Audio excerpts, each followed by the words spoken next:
lütfen, lütfen. Evet, hepsi. Niye buraya geldin?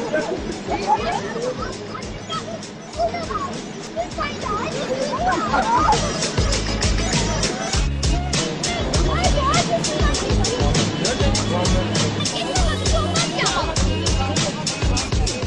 Canlı yayında programı var başbakanın.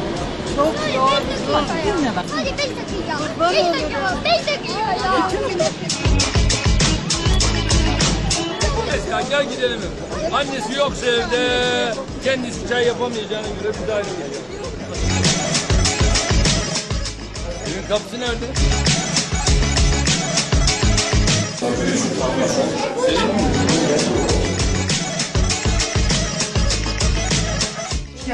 Hoş bulduk. Ne biçim çocuğunlar Allah aşkına. Sen ne öğrettin başbakana böyle yap?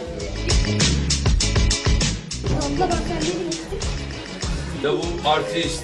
Bize neler yaptı? Yani ben arkadan dolanıp yani o ilk önce o güvenlik kuvveti o kadar zor geçtim. Ben geldim. Evet. Kapının önünde bekledim. Bir de siz çıktınız öyle. Annem diyor çayı hazırladı bekliyor diyor. Tamam hazırladım.